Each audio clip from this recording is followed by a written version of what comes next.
circle of doom.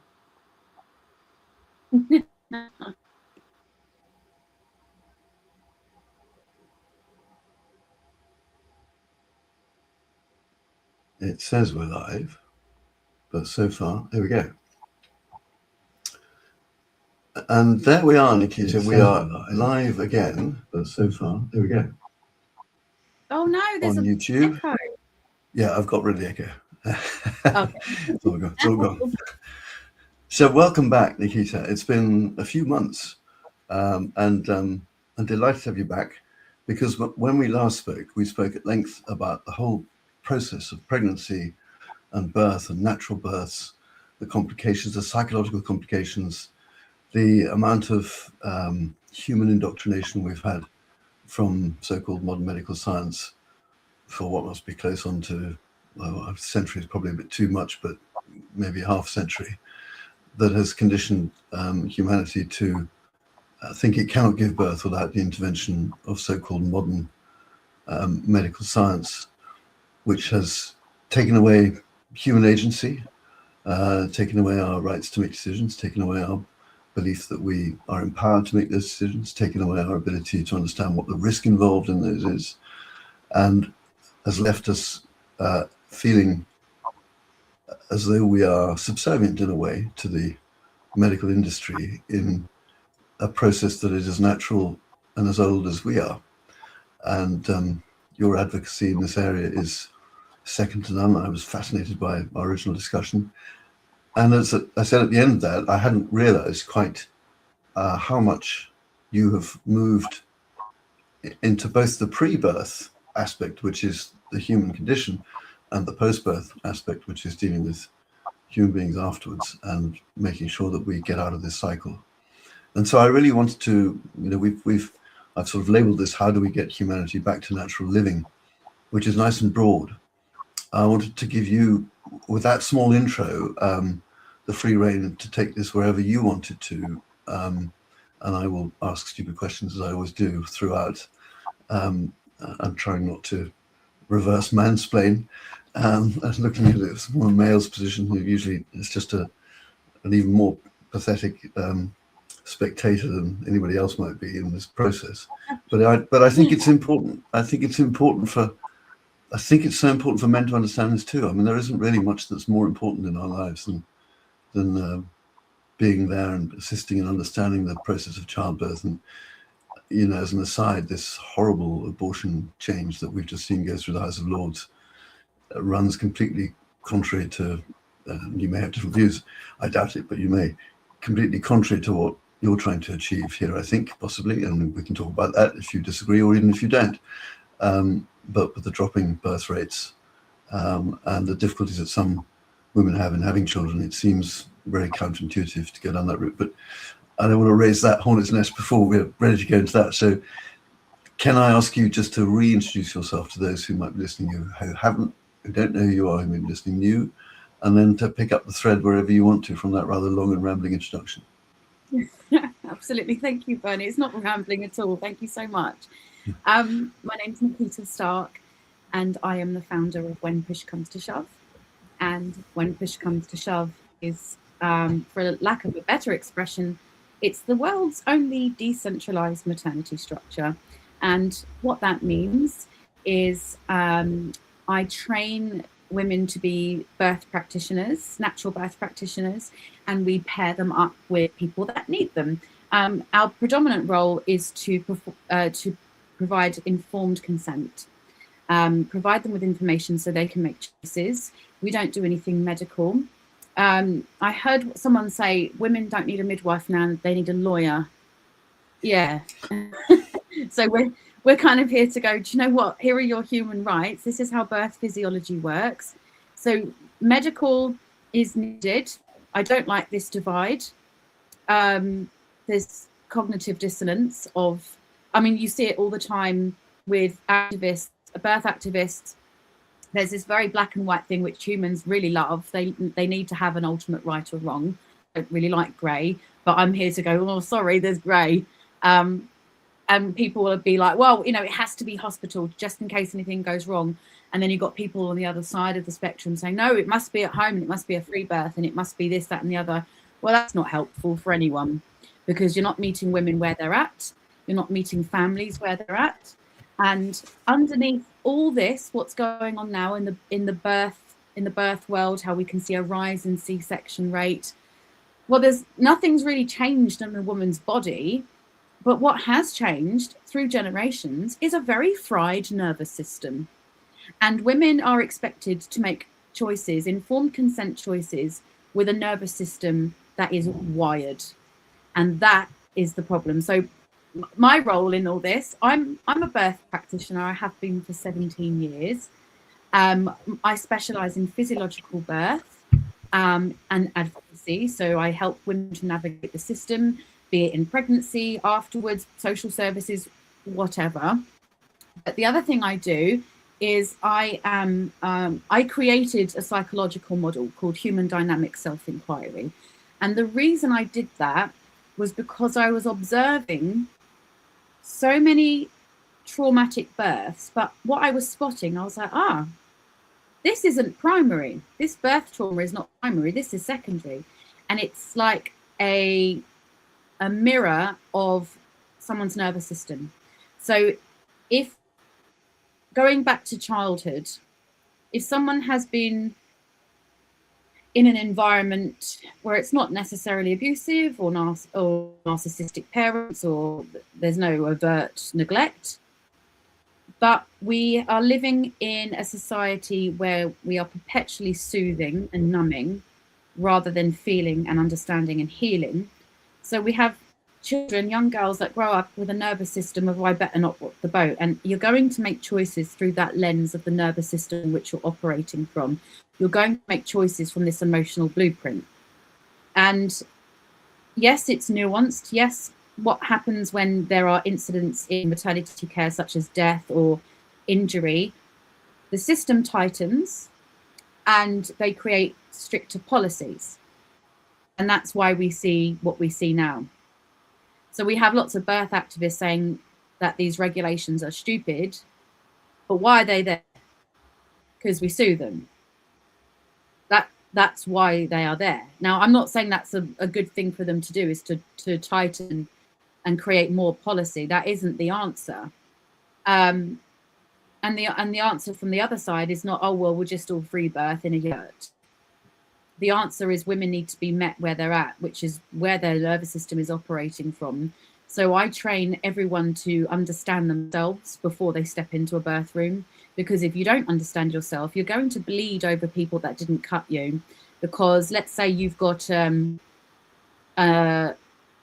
wound when it comes to authority. Well, if you're supporting a woman in birth and an obstetrician comes in seemingly tyrannical, you're not going to act from presence to help that woman. You're going to try and fix your own wound, which will make you reactive.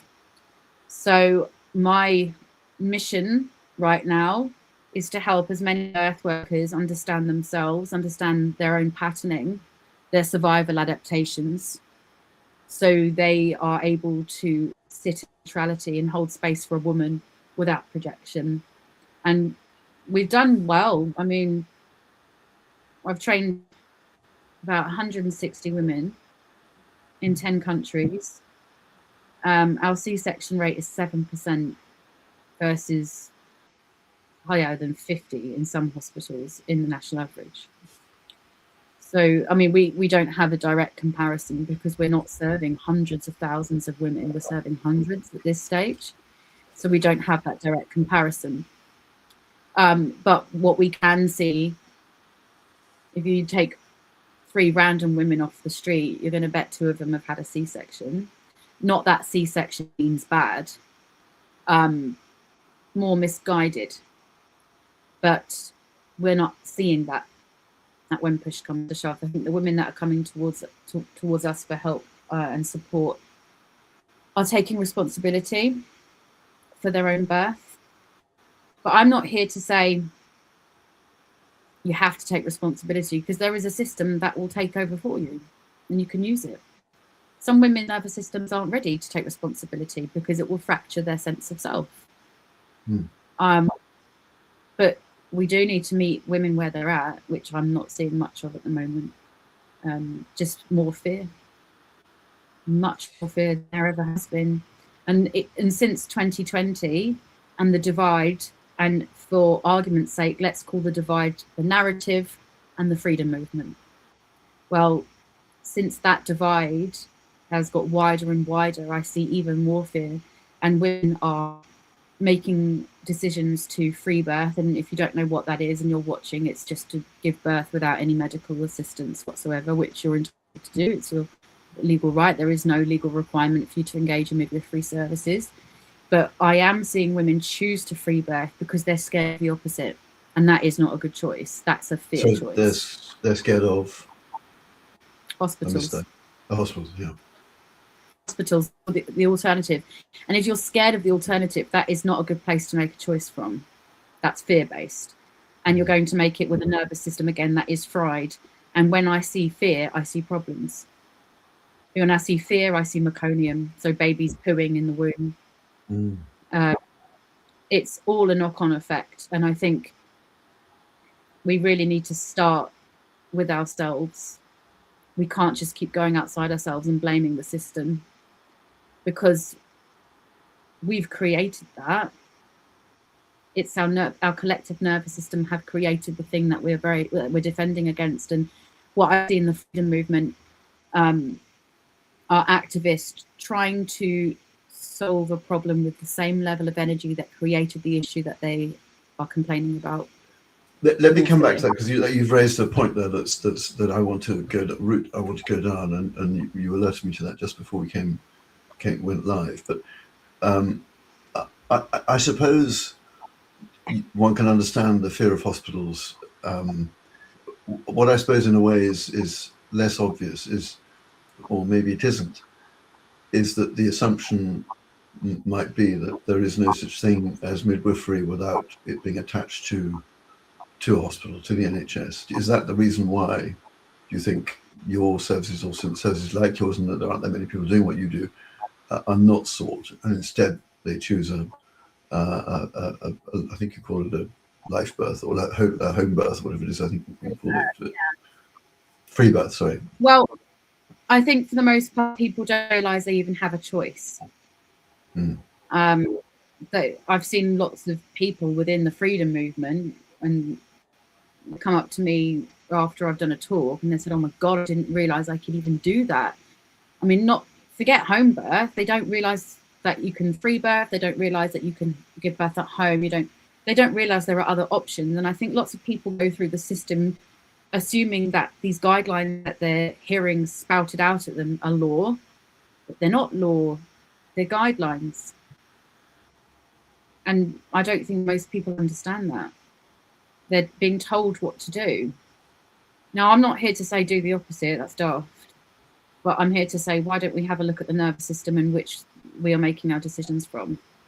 Because there's so much fear out there about the system, and there's lots of misinformation. I've seen a lot about vitamin K, that winds me up, saying it's a vaccine. That all these posts you see on social media warning about vitamin K, they're taking screenshots of the American version. We don't use that here. Let's go into that right now, because it's quite an important one, and I hear it a lot too. Please, let's go into that now, because it's quite an important one. Because it's the first, I think I'm right in remembering, it's the first jab the baby gets after it's born, usually in the hospital. And as a parent, your wife is probably not quite with it, and you're not quite with it either. And in comes the nurse with a tiny syringe, and whang, it goes into the baby's thigh. And even if you thought about it, it's too late. And it's a pretty difficult thing to, if you believe in natural things, it's quite difficult to cope with even that one injection. You think, why is my baby getting this? And then there's lots of rubbish on the internet. So please do talk us through that.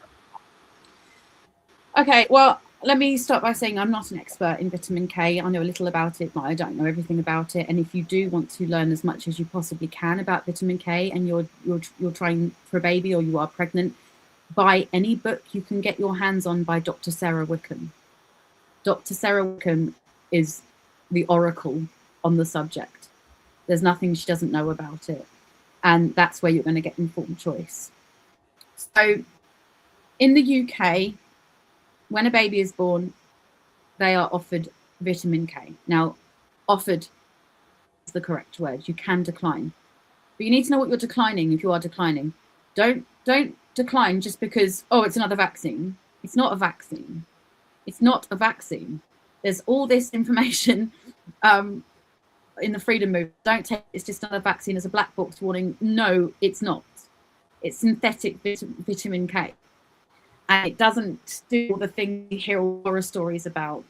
Now, the reason they want to give it is because when babies are born, they are born, I'll debate the word in a minute, depleted of vitamin K.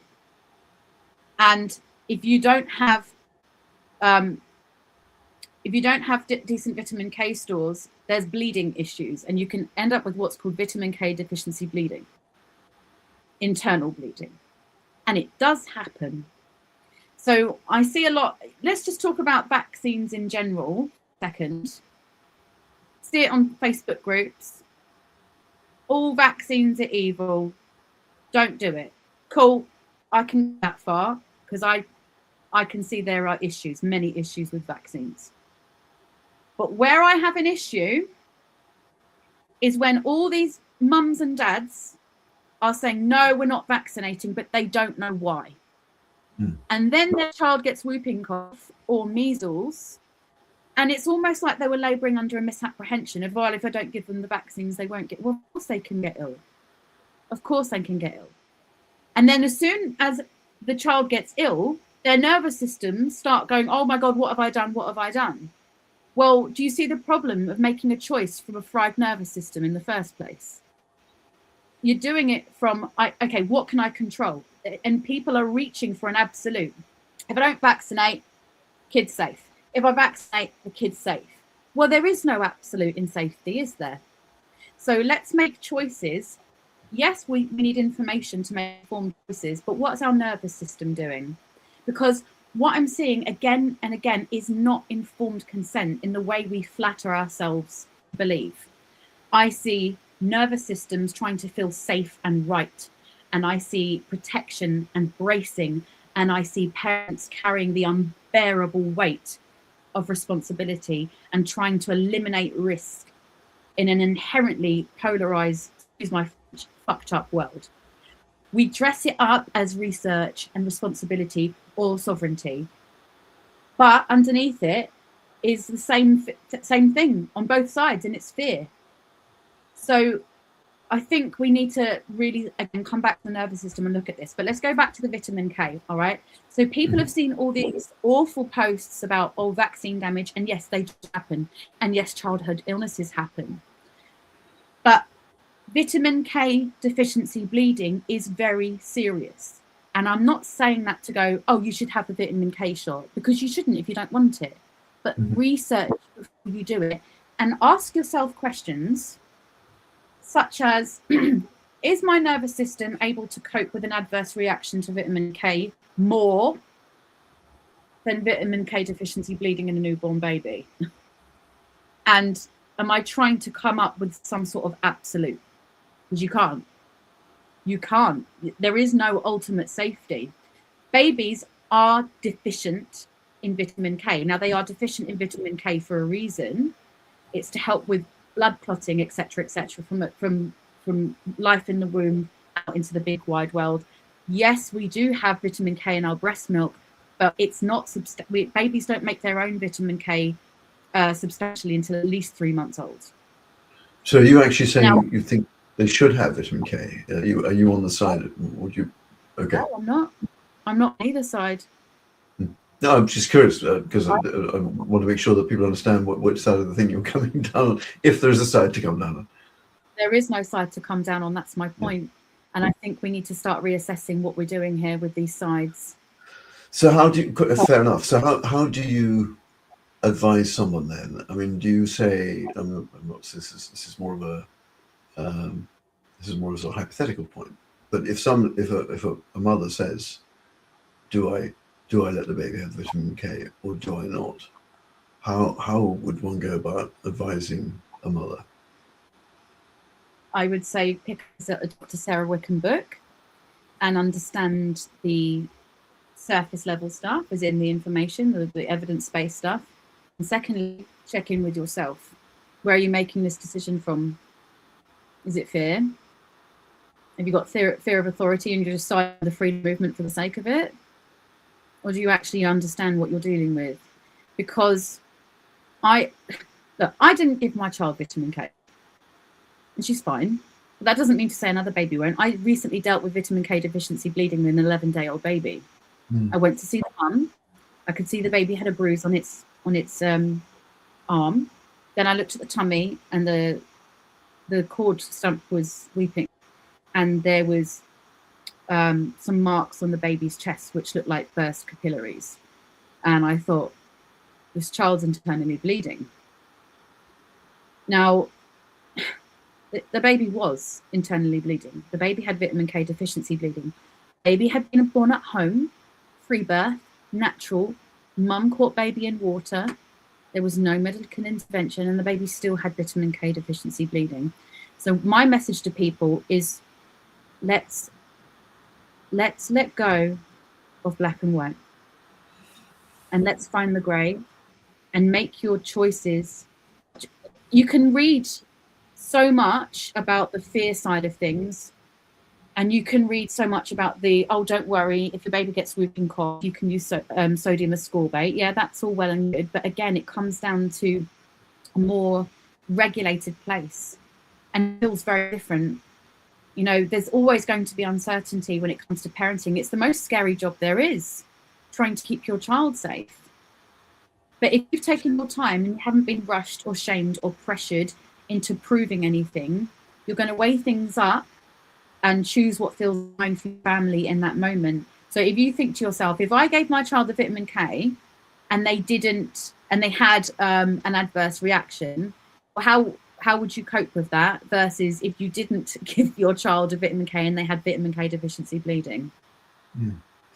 So can I just be the devil's advocate for a second? So you've got a mum-to-be who's nervous as hell, frightened, worried, whatever, probably hasn't had an easy pregnancy. I mean, is there such a thing? Middle, begin, end. And there are also different, we have to accept there are different levels of education in the population, different abilities to absorb a book that might be quite heavy. Is it realistic for us to say, to go out on this podcast and say, guys, you've got to read a book so you know what you should do? Do you think that's a realistic? Do we think that's a fair, realistic thing? I mean, you can argue, yes, when you buy a house, you spend ages preparing for it, but it doesn't necessarily come with a lot of the chemical and emotional changes that come to a woman when she's about to give birth. Okay, so this is, I think, if I'm not saying you must take responsibility for your birth. You really don't have to, and it's not up to me to tell you to do anything. But if you want to have an empowered experience and make choices for your child, education begins way before you're even pregnant. I think children aged 12, 13 above need to understand pregnancy and birth. I understand not everyone, people are in domestic violence, coercive control relationships, and they don't have time to sit there and read a book because they are literally in survival mode constantly. But again, this comes back down to starting to heal and do the inner work, because many of us were never actually taught how to make decisions from ourselves in the first place.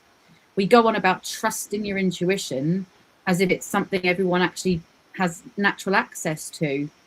Or there's some sort of clear inner voice we can all just tune into on demand. But for many people, that voice was never allowed to develop in their childhood.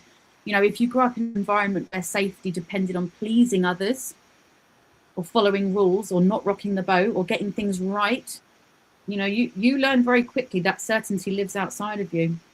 And that's teachers and doctors and experts. Or swing the other way and you learn that authority isn't safe at all.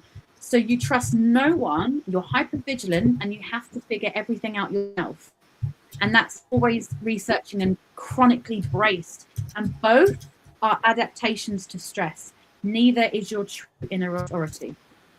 So if you learn early on that, I don't know, that to feel safe, you weren't allowed your own preferences, you're not allowed your own no, you're not allowed your own yes, then of course you're going to look outside yourself for certainty. And that's what we're trained to do. And this is just simple conditioning. And that add to that, the world we live in now is constant news cycles and fear porn, worst case statistics and social media arguments, and every choice is framed as life or death. So you hear good parent, bad parent, and it's a lot. So no wonder people are desperate to land on a side and cling to it with dear life, because it's part of their identity, isn't it? Because they've never been modelled that inner authority in the first place. And many of us haven't, many, more than not. But if there are, I'm sorry to push on this, but if there are people who are naturally fearful of institutions, particularly if they're in a vulnerable state, and are concerned because they've read stuff about vitamin K, whatever it is, and we can talk about the difference between the US vitamin K in a minute, because I think it's important to make that distinction too. And they feel helpless. I mean, they're probably not going to read a book. They're probably just going to make their own decision. I mean, so I guess, what's your advice to them? Obviously, self-help. Try and read the stuff, do some research on it, prepare more. But in the absence of that, in the absence of being able to, you're out there, able to help. How do we get that message to more people? Well, yes, correct. In the absence of that, not everyone has time to sit down and read a book and do their own research, and they're at the mercy of whatever they're being told to do, because that echoes what their entire life has been like. So we have an advocacy team. Our lead advocate, you can find her on Instagram. She's called the Dependency Doula. Now, her story, you should interview her, Bernie. She's remarkable. She's an ex-heroin addict, and she had social services involved herself.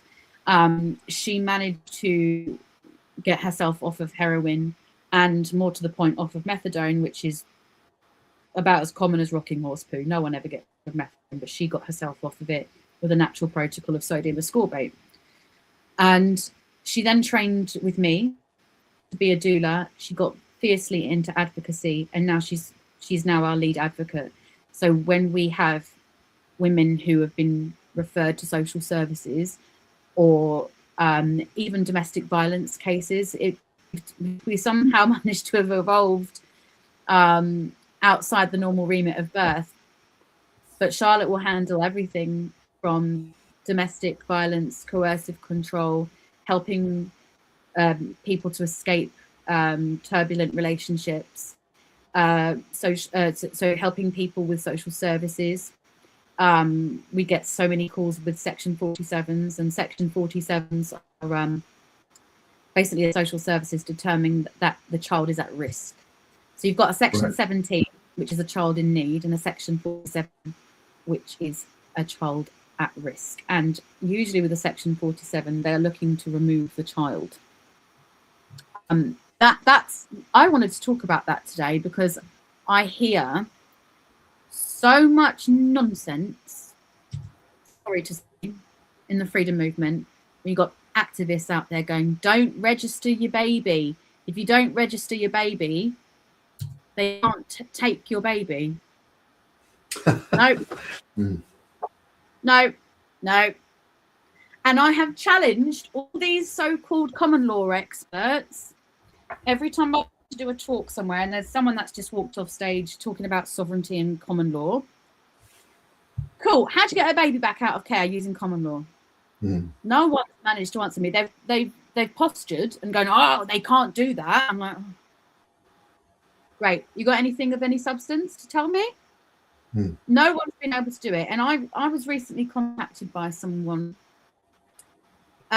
who said their child had been removed by armed police at the father's address. And she said, they can't do that. Oh, what do you mean? They just did. So it's all well and good preaching common law and sovereignty, and it is right in principle. Common law is right in principle.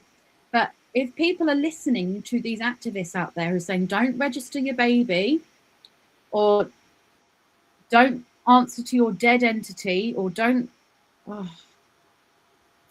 it's, yeah, great idea in theory. But unfortunately, from the activists out there telling everyone to do that, when push comes to shove, actually take the phone calls where that hasn't quite worked out.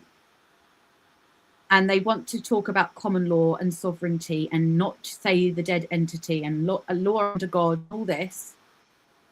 All right, yeah, but the system don't speak that language. They speak statutory language. So you can either come to my for help from me, and I'll give you the statutory language, or you can find a common law expert.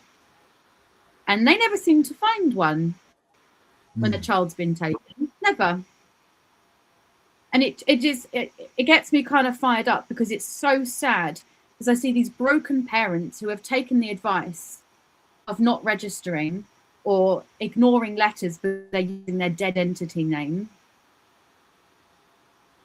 They must think that the people have access to the same information as us, and they're just doing it anyway, when that isn't the case. It's deeply concerning, deeply concerning. So this is what I'm saying about, you know, we do need to do our own research, and we do exist to help people navigate the system. Not everyone is ready to sit there and in some enlightened state and do the inner work, because people are living in chronic survival mode. They're living with coercive partners. They're living in survival mode because they don't have any money. And when your nervous system is in chronic survival mode, you don't want to sit there and do a course or read a book. You just need help. And we can certainly do that. There's plenty of help at when push comes to shove. But I just want to tell people, you know, there is a cautionary tale here. Just listening to whoever's out and the strongest voice in the freedom movement at the time saying, don't register, or, you know, you need to understand sovereignty. And I know a lot of people who have acted on this sovereignty stuff, and, you know, they've done well because they're very, very willing to deal with the consequences. They're willing to deal with bailiffs all the time. They know how to handle them. But a random mum in a house with 3 children where there's not a lot of money coming in, and she's having issues with her partner and she's got no support, oh, we just won't register the baby. Well, I'm telling you now, when it comes to family court, that will be the final nail in the coffin. And there is nothing worse in the world, in my opinion, than the sound of a child being removed from its mother. Nothing worse. And we're all up in arms about this new what's it called? Child Welfare Act. Yeah. Where, right. So there's a petition going around about the Child Welfare Act, basically saying that if you want to remove your child from school, you need to get permission. And everyone is up in arms about it. I can see why they've done it, because they're just doing what they do. They're doing what the system does, and they tighten their policy, and they get more defensive. And the reason they're doing that is because there are people removing their children from school. Great, that's fine, awesome. Homeschooling is fantastic. I support that. But where things start to go downhill is when they say, hang on, sorry, my cat is literally going mad at the door. What are you running away from? Sorry, it was caught on the door. This is the beauty of live podcasts. It's wonderful. It's real life happening around us. Oh, absolutely. Oh, it's going to be all sorts of entertaining now. So the problem comes, so you take your child out of school, great. Now, what usually should happen, you inform the school informs the local authority, and the local authority get in contact with you and say, hi, you're homeschooling. How do you intend to educate your child? Now, a good move is coming at this from a regulated nervous system and going, okay, I plan to do this, that, and the other. I'm very excited to home educate my child, and I look forward to hearing from you next year. But a lot of that is not happening. I'm not giving them my information. I'm unschooling them. All right, do you have to tell them that? And it all becomes about defense and what we know, and I'm allowed to, and I'm sovereign. Try it. But they send you letters. They would like an explanation of how you're homeschooling your child. And I'm not saying it's ideal, but there's a reason these rules are in place. There are children who are missing from education completely, who are being neglected. And we saw it rise in 2020 in lockdown because the children that had their respite at school weren't getting it, and people do abuse their children.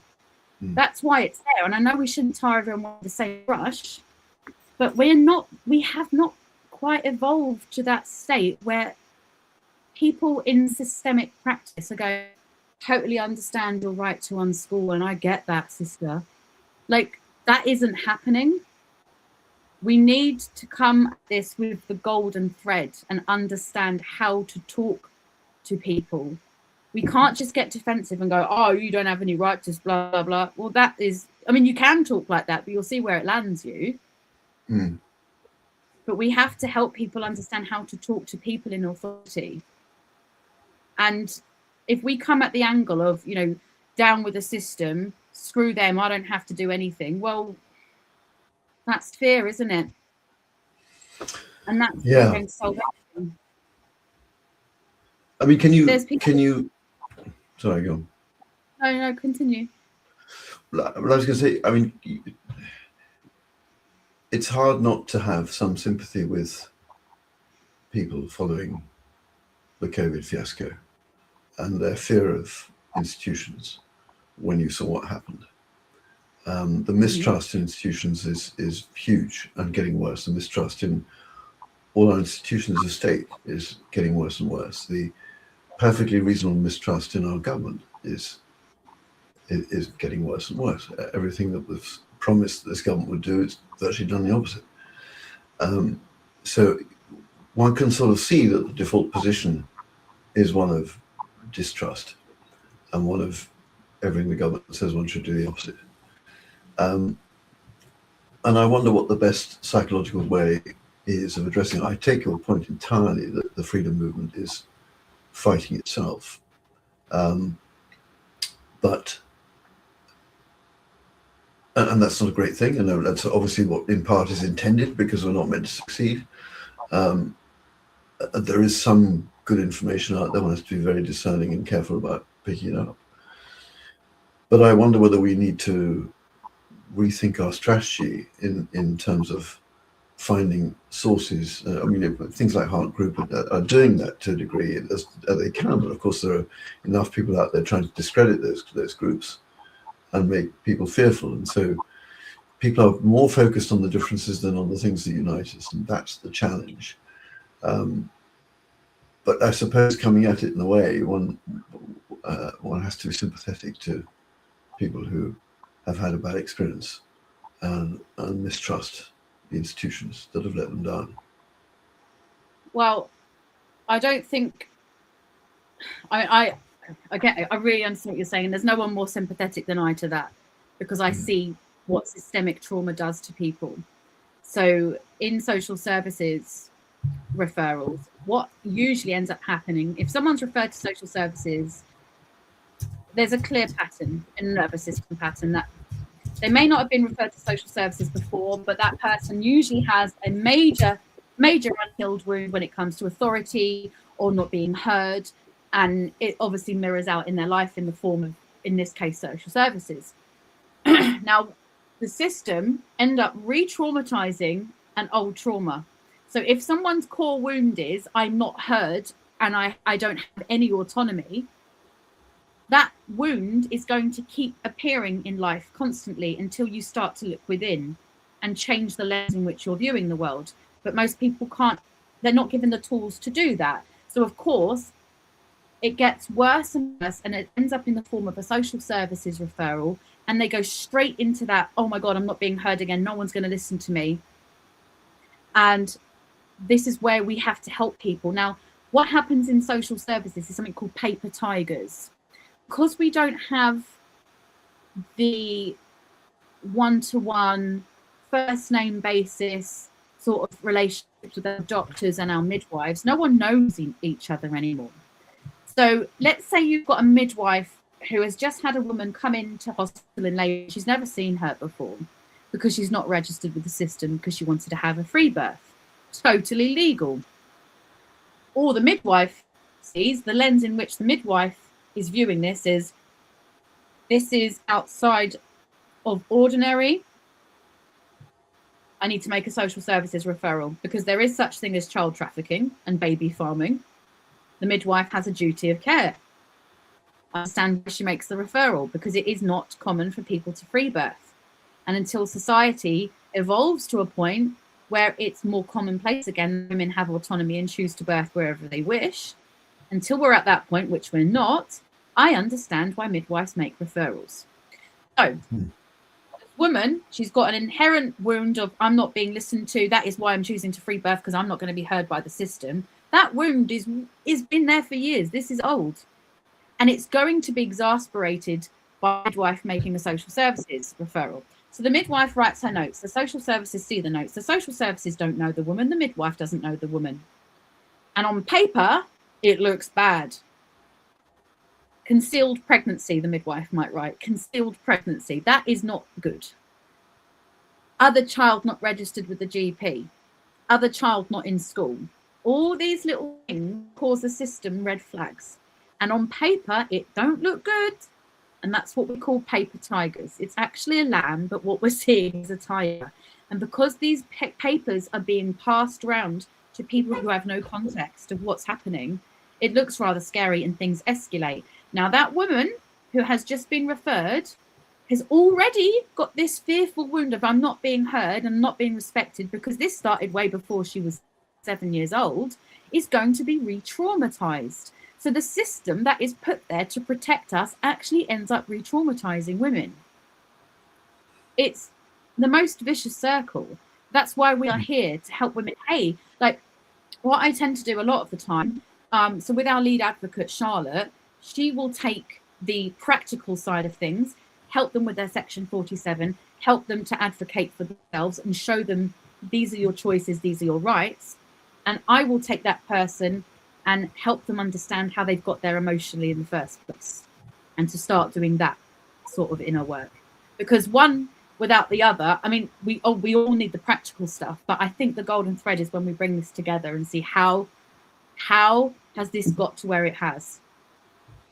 I mean, obviously it's so nuanced. There's external factors, external locus, but it always comes back to here, what's going on within the individual. Now, just imagine, for those people who don't know, Section 47. Section 47 is an order to potentially remove the child. It's known as a child at risk, and they will look into and have meetings to decide whether that child should be removed from the parent's care. Yeah. So to summarize your position on the use of institutions, would it be correct to say, I'm paraphrasing this, that one should play along with institutions to the extent one has to in order for them to be as compliant as they can with what we might choose to do outside them, which is then to choose a natural birth, but do it in a proper way? Can you phrase that question again? I think you cut out a bit. Sorry. Yeah. So I'm trying to find a way to summarize what your advice would be to a parent that is a mother to be that is terrified of going into hospital, has read too much misinformation on the internet, and assumes that the state at all levels is the enemy, which may or may not be right, but that's what the mother believes, and is under stress herself. Is your advice that she should conform with everything that the state requires the child to do? No. How would you summarize it then? How would you best put it? I wouldn't say you must conform. You have the right to do whatever you want and educate yourself. If you want to not register your child's birth and you want to get a passport in another way, that is totally your call. And I'm not here to say don't do it, nor am I here to say do it, but educate yourself. Because if you're labouring under a misapprehension, you think that if your child isn't registered, that means the state can't take your children. Yes, they can. And it doesn't mean to say you must conform. That's fear-based too. Well, what's your nervous system allowing you to do in this moment? Can you do a little bit of research? Can you understand that actually they don't pay attention to whether someone is registered or not? They will take the child. I mean, look, can you imagine if this was true? If this was true, the freedom movement would be up in arms. Let's say we heard about another baby P. Yeah? Everyone was frightened and terrified and disgusted about that the Haringey Council let that happen to an innocent child, right? Now, let's say it comes out that the mum, hypothetically, well, they couldn't take the baby because the baby wasn't registered. Do you think the freedom movement would sit with that? No. Like, it's not going to protect you from the system. That's what I'm trying to get across. If you think that not registering your baby is going to protect you from your child not being taken, it won't. That's what I'm saying. Register, don't register, it's totally up to you. But please be mindful of people out there telling you, well, you're safe if your child is not registered. They can't do anything because it's not property of the state.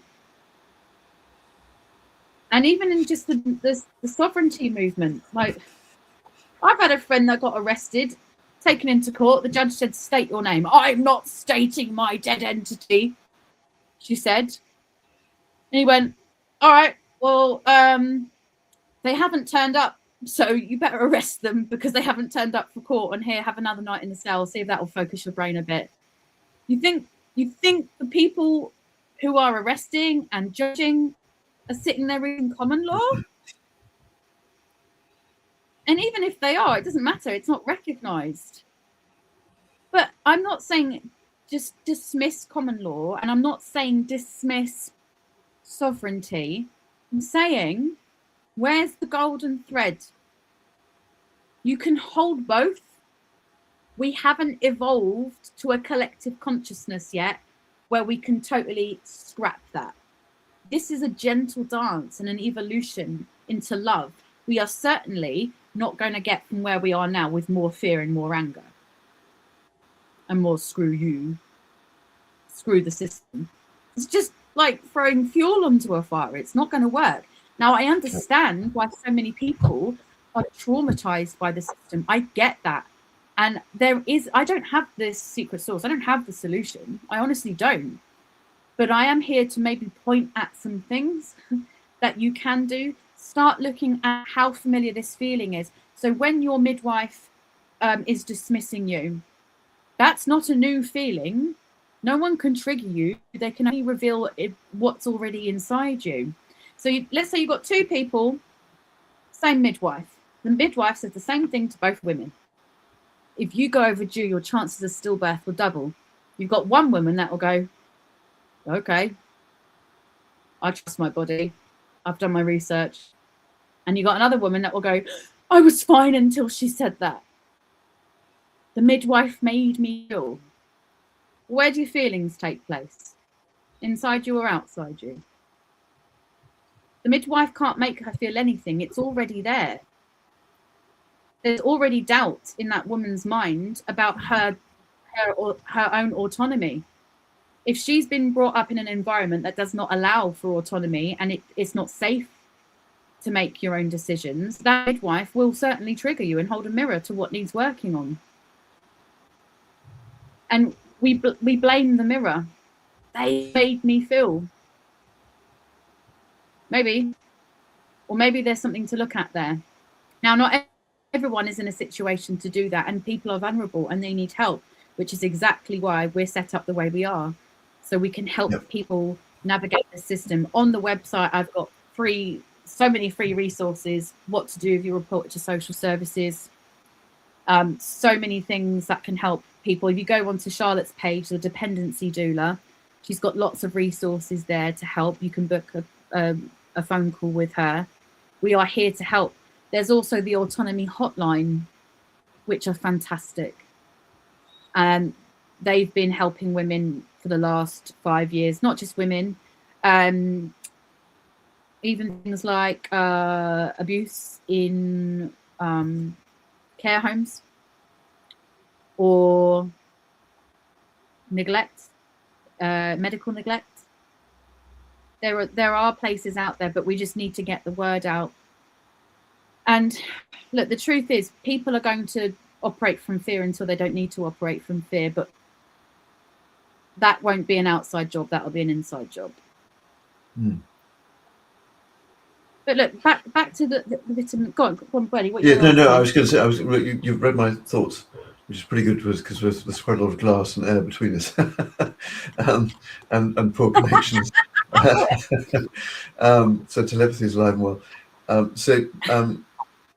Yes, the vitamin K difference between the US and the UK, and then I wanted to, unless there's something else in particular that sort of happened since we last spoke that you want to emphasise, that people should be more alive to in the current system, more concerned about. Then I'd like to move us on really to the beyond birth bit, and take that to where you want, because I'd like people to know what else it is that you can offer, and when they should start thinking about that. But let's just finish off with the vitamin K thing, because as we started off with that. Okay. So, this meme going around on social media, black box warning. Everyone shares that. And they say it's a vaccine. It's not a vaccine. That document everyone is sharing, and it lists every possible side effect ever reported, which includes really rare hypersensitivity, like reactions, I don't know, seizure or whatever. These are very, very rare. They're not the standard intramuscular dose. So that thing you're seeing on Facebook or Instagram and all the fear about it, it is not the intramuscular neonatal dose. I can't stress that enough. We need to unpack that a bit, because not everybody will understand that difference. So just explain that for the lay people, me included. Okay. People are freaked out about the vitamin K, and they share this thing that goes around Facebook with the black box warning. Okay. And it's an FDA label. And I think, what is the name of it? Aquamethtiol.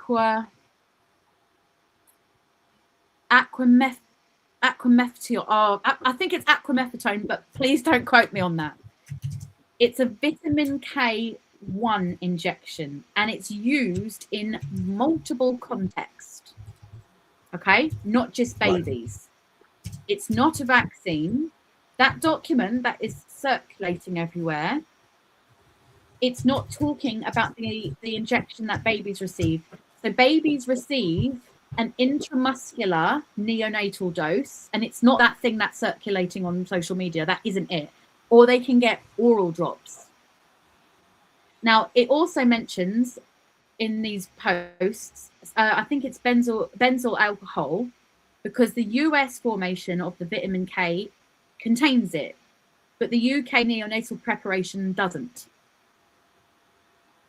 Right. But the thing is, because everyone is so hypersensitive because of what happened in 2020, we're hearing hooves and we think it's a zebra. It's just a horse. And I can understand it, but this is where people need to start and go, okay, right, what is my nervous system doing right now? We can't get there from here. We need to start going inside and saying, what, I need to fix this wound. Otherwise, you're going to bleed over people that didn't cut you. Now imagine millions of people doing that. We're not going to fix and get into peace and love from this. It's armor. If more of us just go, what's actually going on here? And for the cynics that are watching and listening, when you say the UK vitamin K jab is not a vaccine. It is vitamin K. How do you know that? Let me just ask the cynic's question. Have you researched it? Yes, look at the insert. Look at the neonatal vitamin K insert for the UK, not the FDA benzyl alcohol one in the United States. It's not the same. Look, you can go onto the UK government website, look up the vitamin. Let's do it now, shall we? Why not? Right. Vitamin K, neo. It'd be nice to put one bit of information completely to bed, wouldn't it? Yeah. Okay, so you've got the prophylactic one, neonatal. Oh, I can't share my screen, can I? Well, let me get it. So it's the UK government. What are you looking at? The UK government. Just search vitamin K neonatal dose. Sorry, vitamin K neonatal dose. Yeah. Yeah.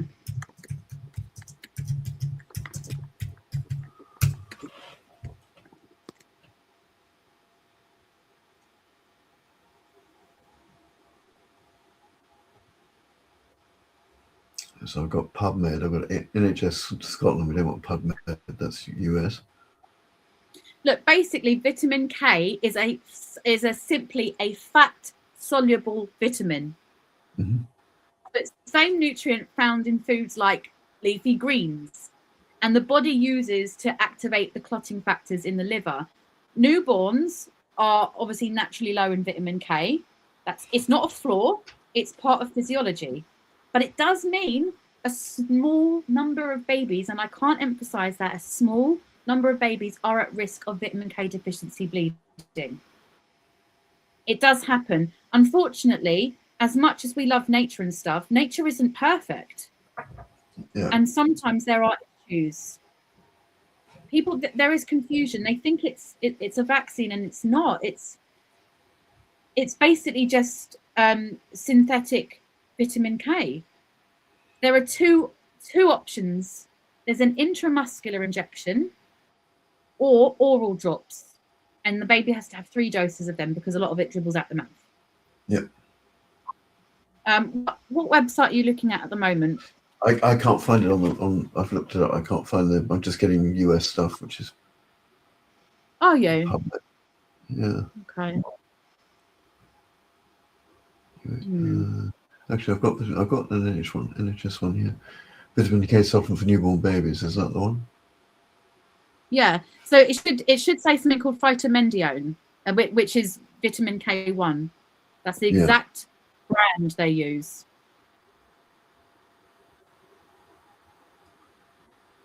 Let me just see if I can. I think the issue people have, I think there's ingredients that people don't like. So there's polysorbate 80. Mm-hmm. Polysorbate 80 is an emulsifier, and a lot of people don't like polysorbate 80 because in vaccines they use polysorbate 80 to keep all the ingredients together. It's an emulsifier. Now, if the child has an illness, who's that? Are you still there? That should, yeah, I'm still here. That should come up now. Have you got that? Yeah, I can see it. So in a vaccine, obviously there needs to be an adjuvant like aluminium or something like that. And the problem with polysorbate 80, if the baby, say, has a fever or there's some sort of immune issue in the baby at the time of injection, polysorbate 80 can break the blood-brain barrier. Mm-hmm. And then any infection in the child at the time can go straight to the brain, and that's where we can see things like seizures. That's my understanding anyway. And yes, there's polysorbate 80 in vitamin K. In not all of them, I think. I think there's 1 dose that they have polysorbate 80 in. And then they have glucose and water. And they have some bile salts of some sort. Can't remember which ones. Now, I'm not here to say that vitamin K is risk-free. It isn't. Because anything that is man-made and put in our body can have an adverse reaction. But I'm also here to say it is not a vaccine.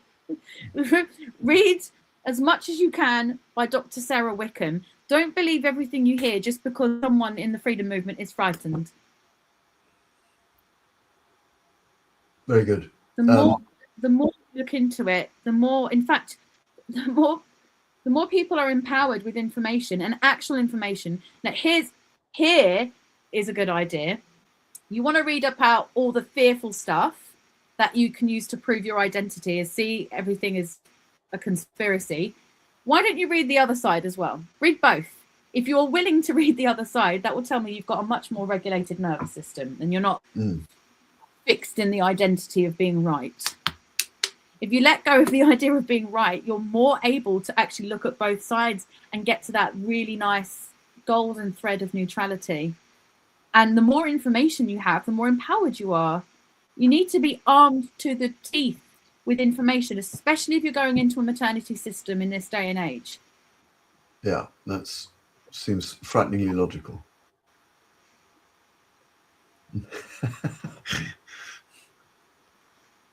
I hope that helps. Well, it certainly will help to perhaps put one myth to bed. So let's move on to the follow-up that we also wanted to focus on, because you're in the middle of a PhD or at the end of a PhD. I'm not quite sure where you are on that. Middle of it, lifestyle medicine. Yeah. Tell us how that's going and where that's taking you, and how it's going to change your focus and all the other bits that are relevant to that. I've actually just got some new posters from my university, which I'm putting up right now. It's absolutely fascinating. I'm obsessed with the mind-body approach to health. We'll stick with pregnancy as an example, because why not? And it's a really good idea. Okay. If we just look at the body, we're missing a huge chunk of information into why people get ill. Now, in the natural health movement, people are thinking, oh, right, we're looking at the root cause, and it's the gut. Is that the root cause, or is it a symptom? If we look at the entire field of mind, body, spirit, whatever you want to call it, energy doesn't just sit in random parts of the body when it becomes ill. There is so much going on. So I'll give you a common pregnancy ailment. Have you heard of cholestasis, Bernie? I haven't, no. Okay. So cholestasis is it's a liver dysfunction in pregnancy, and women, if you've had it, it's awful. You get very itchy hands. It's a liver problem, okay? But there's also an emotional thing there. So basically, it's about bile becoming disrupted in the body on a physical sense. So the liver is producing bile, but it is moving through the system in the same way it would normally, right? So bile itself is about processing, breaking down, and eliminating. And it helps the body to deal with fats and toxins and hormones and things that need to be moved on. Now, if you look at that symbolically alongside physiology, a pattern emerges around holding and stagnation and internal pressure. So pregnancy already brings a huge shift into identity and responsibility as a mother and visibility. And for some women, especially those who are having to perform, I'm okay, or I'm going to be a good girl, or holding it together, this can be an unspoken tension between what is being carried internally and what's being expressed externally. Now, if we have a problem in the liver, we often see unprocessed anger. Anger is stored in the liver. Now, let's take thyroid problems. I see it a lot in women who really struggle with boundaries, saying yes when they actually mean no. And whether they're silenced a lot as children or they don't feel they can speak up, you're going to see thyroid problems. There is so much in this. And if we just look at the body alone, we're going to miss the bigger picture. We can't just, okay, take this natural medication. Yeah, sure, it will help and it might help the body get back into balance. But when's it going to come back next? When's the next mirror? You're going to have some sort of autoimmune disease because you won't look at your nervous system. It will come back and it will bite you unless you understand this very careful balance within the body. And the mirrors are just everywhere in life. That's why it's always mind, body, soul. You know, there's only 3 things that will make you ill: toxicity, deprivation, and trauma. And toxicity, deprivation, on trauma, on the level of mind, on the level of body, and the level of soul. So let's just take toxicity. Well, it's obvious what that is on a level of body. Something in your body that shouldn't be there. That's toxicity. Mind. Who are you surrounding yourself with? What are people in your life like? What is your self-talk like? Constantly bully yourself? I think if we were to answer this honestly, if we spoke to other people the way most of us spoke to ourselves, would we have any friends? It's constant chatter from the ego. You're not good enough. They're not going to like you. The world's an awful place. That's toxic. And if you were in a relationship with someone that spoke to you like that, we'd call that a toxic relationship. But we don't tend to class ourselves in the same category, do we? Because we think it's normal. And then on a level of soul, what's toxic in the soul? Well, where are you holding back your true capability? And it always comes back to mind. What are you telling yourself? Should you be fulfilling your life's purpose, but you're holding yourself back because you're so fearful? And it always, oh my God, I'm so sorry. This cat is just... Don't worry, it's not, we can't hear or see it, so it's absolutely fine. It's obviously part of the freedom group, clearly. I'm going out anyway. Yeah. It's trying to disrupt yeah, he's disrupting the status quo and he gives no shits. I'll give you some really cool examples on my posters here. Okay, that's not a good one. Digestive system.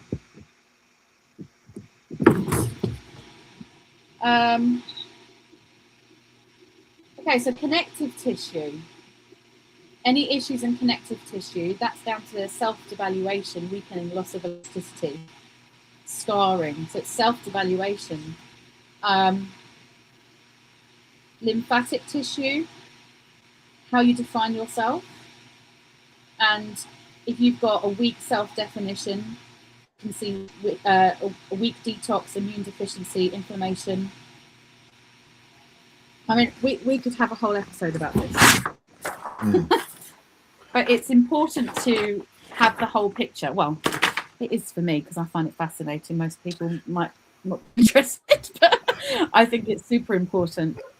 So in the list you've just described, you've got 3 factors on 3 factors, haven't you? So it's mind, body, and soul, and the toxicity can be physical, environmental, or mental. Did I get that right? So you've got 3, well, literally 9 different impacts potentially. Yeah, mind, body, and soul. Toxicity, deprivation, and trauma. I mean, trauma is an obvious one on the body. You know, you've been hit by a donkey or you've had a car accident, that's physical trauma. What about an emotional trauma? You know, what are you carrying around that is completely unhealed? And my favorite quote of all is, if we do not make the unconscious conscious, we will suffer and we will call it fate. It's because we're looking through a lens of our subconscious programming. You know, even if there was no overt trauma and you wanted to speak up for yourself or tell someone you've done something and you get this eyebrow lift from a parent or it doesn't have to be overt slapping and screaming and shouting, but it's the child's interpretation of the world of, oh God, I'm not palatable for this parent right now. I need to wear this mask. Or the child could go, well, I get plenty of attention when I'm a good girl. And when I'm useful, so I'll be an overfunctioner. And in adulthood, I'll call it a personality, but it's just a survival adaptation. And over functioning can look like so many different things: not being able to rest, being restless, having to keep yourself to impossible standards in achievements because it kept you safe as a child. Or if you learned that if you play small and no one sees you, then you're safe. Might be mum and dad shouted a lot, or maybe they weren't shouting at all, but you sensed a tone that you are difficult for your mother or your father. Yeah. I won't take up too much space. And again, that will bleed into your birth experience, won't it? You haven't got a hold on that, and you're looking through that lens. So how does that shape your view of your practice or your plan? Because that I mean, it all sounds to me like it's a self-recognition of issues we've grown up with and have to try and separate out from things that we can't do to change to things we can do to change, and most of those are to do with the impact of our past experiences and identifying what those were. So it's a bit of a process. How does that fit in with your plans for your practice? Well, everyone that trains with me has to go through the human dynamics process. Non-negotiable. And when you say trains, you mean the people who work in the organization, or do you mean people that you're working with? People that want to learn to be advocates or birth companions or doulas. Yeah. If they are doing the course with me, they have to do this. If I'm seeing people one-to-one in my clinic, I meet them where they're at. I'm not going to sit there and go, well, you think you're a victim, that's why you've got problems. It's just not that clean cut, and it's just awfully crude. People's experience matters, their life experience matters, and they need to be heard.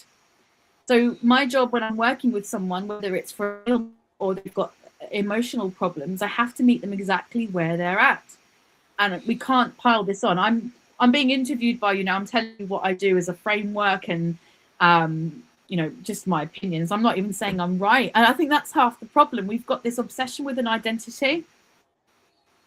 I'm the good mum. I'm the good freedom movement warrior. And if we lose touch with that sense of identity, the world crumbles around us, and what have we got left? But I'm here to say you're much more than what you think you are. You're much more than your survival strategies. You can dig deep and find true freedom, not having to have an attachment to an outcome, not having to be right, not having the other people be wrong. Freedom is in neutrality and seeing yourself so clearly that you're not triggered left, right, and center. You don't take things personally, and you can see choices in a much clearer way than you did before. And having a level of awareness to do this level of introspection and a level of self-inquiry, it takes a lot. Not everyone is here to do that. Not everyone should do that. Everyone has a different life. Some people, like I said earlier, they're in domestic violence relationships. They're not going to sit there and go, oh, I wonder what my survival strategy is. They're literally in survival mode. It's not for everyone, but for those who have had enough of the anger and who realize this is not actually taking me forward, it's actually holding me back. If you're sick of that, then maybe it's time to do that. That's already quite a way down the road, isn't it? The recognition, that's the stage where the alcoholic says, I'm an alcoholic, isn't it? I mean, that doesn't come automatically, does it? So that needs some guidance to get to that position. Absolutely. Yeah, it's confronting. I mean, in essence, it's this. You have to be ready to completely forget who you think you are. An identity, everything. Break it down. We call it the dark night of the soul. It's a hard process to go through. But I think this world is so beautiful, and it's made up of so many different people and so many different journeys. I think when we've got this attachment to an outcome of people should be doing this and should be doing that, no, they shouldn't. They should be doing exactly what they want. We should let people get on with things. Now, the most amazing thing we can do is let people get on with doing what they want to do and do the work on yourself, and you'll see it through a completely new lens. There are some magical people in this world, and there are some magical people in this world. And it takes all sorts, as they say. But our job is to work on ourselves, remember who we are, so we're not triggered by everything. We don't take everything personally. And when you start doing that level of work, it ripples out. We keep looking outwards to change the world. You're looking in the wrong place. Imagine two people and they've got, I don't know, an authority wound. One of them, their survival adaptation is to be, screw the system, I'm doing what I want, I know my rights. And the other person also has an authority wound, but their survival adaptation is to not be seen and do what they're told, right? Now imagine millions of them. Is it any wonder of what we're seeing in front of us now? The only way it's not possible for that to happen is if there was no energy in life whatsoever and everything was just made of pixels. But people ripple. The field around us changes. Now, if millions of us have got wounds that we haven't worked on, it is going to ripple out. And we're going to look at the mirror and we're going to blame it. No, it's a hard thing to do. Just like you gave a really good example about the alcoholic, recognizing you're an alcoholic. But it's a very difficult conversation to have almost, because I'm not here to say that's the right way. And well, also it's a bit worse than the alcoholic, because to a degree there is an element of complicity in us if we become alcoholics, because we're taking that on. Whereas on the other side of it, if we are the victims of abuse, then that was not a choice, whereas drinking was. I mean, maybe I'm making that too simplistic, but there seems to be a slight difference there. Okay, they're the same. Okay. Alcohol is a choice within the lens of the person with the tools they have available. I'll take you through the iceberg principle, which is what I do in human dynamics. So you got the top of the iceberg, surface level question: why do I keep drinking? Right?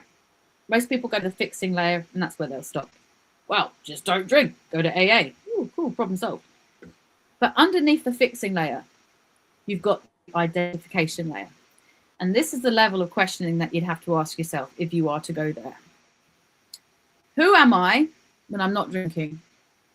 Who am I when I'm drinking?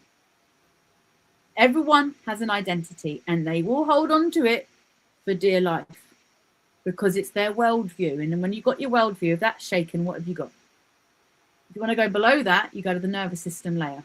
What do I feel when I'm not drinking? What do I feel when I am drinking? Further still, original adaptation. When in life did I learn the only way to feel emotionally safe is to numb? So alcohol numbs. Basically any addiction, whether it's self-harm or alcohol or scrolling through or picking up your wine or lighting your fag or sniffing your cocaine or perpetually bitching, that's also an addiction. What feeling do you not want to feel? It's the only question you need to ask yourself. What feeling do I not want to feel before I reach for the next biscuit, before I reach for the next glass of wine, or for the next cigarette? What feeling do I not want to feel right now? And if we start going down the iceberg and asking ourselves the questions from the original adaptation, when in life was this my only option? I'm not saying alcohol was an option at 5 years old, but there was a feeling you didn't want, and you had a survival adaptation. And we all have the same thing with our identity. What don't we want to look at? Because if we're holding so tightly onto this identification, I'm the good mum, I'm responsible. And if someone pokes at that, Well, they're not creating a feeling with you. That feeling was already there. Do you see where I'm going with this? And it's, again, it's not right and wrong. I'm not here to say, do my way, it's right. It's not right. It's a method. And it's a method no one has to choose if they don't want to. We have free will. Isn't that wonderful? We can have free will to carry on making choices through the lens of which our nervous system is running the show. Think of it as outdated software. We're running on outdated software. Before you're 7, you are in theta. Did we do this last time? Talk about theta brainwaves? No, I don't think we did. Okay. Before you're 7, your brainwaves are in theta, which basically means a hypnotic state. There's no reasoning. There's no, oh, hang on, I need to question this. Children accept exactly what they're told. Okay? Just like we would if we were put under hypnosis. A child needs to form an attachment with a primary caregiver. So they have 2 choices. They either form that attachment or they remain authentic. Most of us didn't have parents who able, some of us did. I'm not doing a blanket thing here. Some lucky people did have parents who were emotionally mature and let their children move through feelings. Many of us didn't. So we had to be palatable for our parents. So we had to wear different masks. Not palatable for mum right now. The rug's about to be pulled out from under my feet emotionally. I need a survival strategy. They will always swap their authenticity for an attachment. Because if a 2-year-old child doesn't have an attachment, they die. They need to be taken care of. Yeah. Now we use that adaptation. It might be, he's in a bad mood, I'm staying out of the way. Or mum's laughing because I'm singing well and I'm dancing. I'm getting a clap. Okay, that's who I am. I'm in theta. I can't question anything. This is who I am. I'm a good girl. And then we take that into adulthood and call it personality. It's a survival adaptation. Same as the alcoholic. There's something you don't want to feel. So you have to use that survival strategy. They're very intelligent strategies. There are all different types of personalities. Okay, I call one of them lift. Okay. There's a guy called Stephen Kessler. He's got an amazing book called The 5 Personality Patterns, and he calls it a leaving personality. So when a baby has just been born, they are pure awareness. That's it. They have no opinion. They don't have any cognitive ability. All they have is consciousness. They can see things. They haven't, oh, that guy's an arsehole because he believes in this God. That doesn't happen. It's just conscious awareness. They have one choice. They can't say to mum or dad, rein it in, you're way too stressed, and I'm feeling your cortisol in the field. They can't say, Dad, stop talking to mum like that, it's stressing her out. They can't run. They have one choice, and it's where to move their energy. Now, if you think that sounds woo-woo, I want you to think back to the last time you were triggered and someone really pissed you off. And I want you to tell me what's happening in your body, or just think to yourself, where are you feeling this in your body? That's the energy I'm referring to. So a child has one choice. Now, in the leaving pattern, or I call it the lift pattern, the child moves the energy up and out of their head because they found the embodiment stage of childhood, being in this body, very difficult. Now, as an adult, it might look like this. Know anyone that just switches off? Or they start moving their feet constantly, doing something, playing with their hands. Attention span is like this. They leave, or they completely disassociate. You're like, hello, are you listening to what I'm saying? It's called a leaving pattern. It's a survival strategy. And we get the personality. So they learn, this is too difficult. Now, we've got an extreme here. We've got a spectrum. So you've got a functioning adult who might be just turning off, and we call it ADHD, and whatever labels schools give it. And then you got all the other end of the spectrum, where you've got things like narcolepsy. It's fragmentation of the psyche. It's too difficult. Then you got another personality pattern. Okay, let's use the merging personality pattern. We all know people, adults, who can't take responsibility for everything. It's always someone else's fault. You do it for me. You do it for me. Well, again, that's an adaptation. They freeze as a child. They don't have any autonomy. We see this in cults. So people that are brought up in cults, they have no autonomy. And it's always an outside threat. If you are bad, you will be punished. And you have to follow these rules. That child has absolutely no awareness of their own intuition because it's always been outsourced. Mm-hmm. And the parents will say, no, you're not allowed to do that. That is dangerous. Instead of, sure, I'll show you how to do it safely. Or I will show you soon and we'll do it this way. It's almost shut down. So that child goes, I literally don't know what to do. I give it to someone else. That's merging. And then you've got rigid. And this, again, is, you can see this in people who are brought up in cults. They rely so much on outside rules because they have got no access to their intuition and their own autonomy because they've never been modeled it.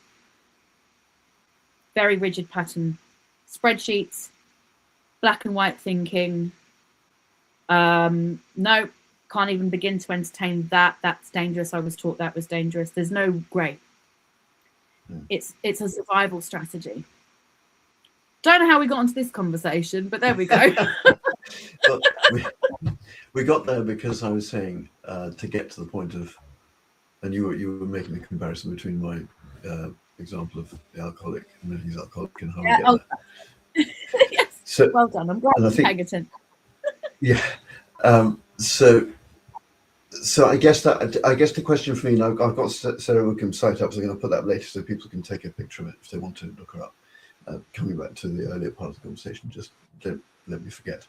But that is where this is taking you, and it seems like a huge field. How are you going to apply this to? I mean, there's only so many hours a day. There's only so much. What's your plan to make this work? Training. It's a huge field. Yeah. But I mean, that's not just training them in the art. It's also training, presumably, in their ability to recognize what it is that people need first. So there's quite a lot more than just the training of how to, there might be 100 different routes to go to solve that problem or address that particular person, but recognizing what sort of person that is first. So that seems to me to be a huge field. I'll make it really easy for you. Can you make someone feel safer or make themselves feel safer? That's the issue. No one feels safe. No one feels safe. They constantly, externally, they outsource their safety. Government, social media, schools, hospitals, well, they're not doing this, so I'm not safe. If you can help someone to feel a little bit safer than they did before you met them, they need to feel that, but they need agency.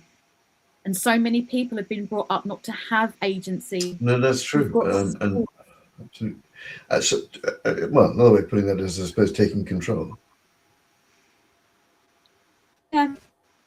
But feeling safe enough to have an opinion without, I mean, lots of people have opinions. I mean, you see it all day long. Keyboard warriors, trolls, they love it. But they've got anonymity, haven't they? Can they say that to another person? Do they feel safe enough to actually hold that opinion? Because usually strong opinions, it's not that they want to be right. They need the other person to be wrong so they can cling to their identity. Otherwise, it all comes smashing down, doesn't it? But it's to get to the point of awareness. You can help people do that by, well, not fixing them. They don't need fixing. No one's broken. They're just at different journeys. They're at different trajectories in their life. I'm trying to think of a really good way to put it. I'll tell you a story. I'll tell you a good story. Okay. Now, we can try and climb our way up the ladder of life with outside stuff. I'll follow the best policy, the best social media influencer, the best religion, or whatever it is, all this outside stuff, right? But like I said earlier, unless you make the unconscious conscious, you're going to suffer, and you're going to call it fate, because you're going to keep living life through this very narrow lens, and you won't see opportunities. So here's a fun story, nice little parable. There was a manky old pheasant that lived in a farmyard, and he longed to be at the top of this tree that he saw in the farmyard, this big, beautiful oak tree. He wanted to be at the top branch, but he was too knackered and he couldn't get up there. And one day, a bull passed him in the farmyard. He said, "Look, you want to get up there?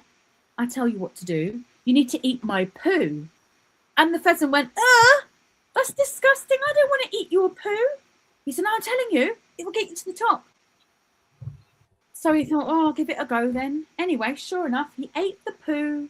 The next day he was on this branch, the day after that, blah, blah, blah. At the end of the week, he was at the top branch, exactly where he wanted to be. Yay!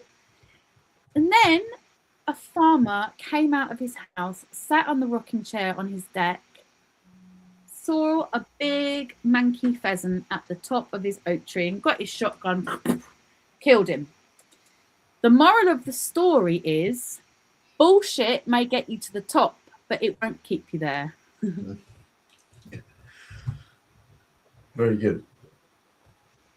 I love that. It's very good. We can keep looking outside ourselves for answers and salvation and right and wrong, and I'm going to identify with this and I'm going to be this person. But there's a similar one which is a slightly different thing, which I'll just put that one out there, and then we'll finish, because we've been on for an hour and a half.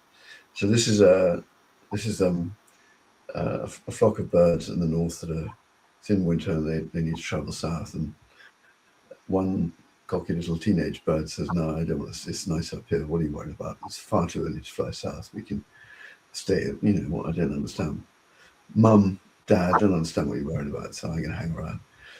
So it stays, and then it gets cold and it can't fly anymore. So it's dying basically, and a bear comes out of the woods and sees that the bird isn't terribly happy, and basically has a crap in the middle of the ground and puts the bird in the crap, and the bird's sort of warming up and suddenly feels alive again, and starts tweeting, and getting quite loud, and a bird of prey swoops down and eats it. So the moral of the story is that not all people who put you in the shit mean it badly, but if you're in the shit, shut up. I love that. Oh, I'm going to have to nick that from you, Bernie. I'm going to have to do that at a talk. I love that. I love that. It's really good class. Very good way to finish. So let me just, before we do, let me just put Sarah Wickham's stuff up, and then people can take a shot of that. It's www.sarahwickham.com, and you've referred to it quite a lot in the early part of our session. So hopefully people can pick that up and look her up. A lot more than me, Bernie. I'm no expert in vitamin K, honestly. I'm not, but she is, and yeah, I always go and look what she's saying, and do it with an open mind. You might not like what you see, you might like what you see, but just be mindful of how you're making your choices. Okay, again, go back to the nervous system. How is this choice? Is this being made from fear, or is it made from, safety? You don't get your safety from out there. You get it from in here. Yeah. Good. Well, look, on that happy note, I will end the live stream, and if you just hang on for a second while it goes quiet, and then we can just finish off. And thank you everybody for tuning in and for listening. And anybody got any comments and thoughts? Love to hear them. And I think we've probably got more than enough to do one more, but there's so much, it's quite hard to stay on subject. We're doing our best. So yeah. Thank you all very much, and thank you very much, Nickita, for giving us your time. Thank you for having Bye, me. bye bye.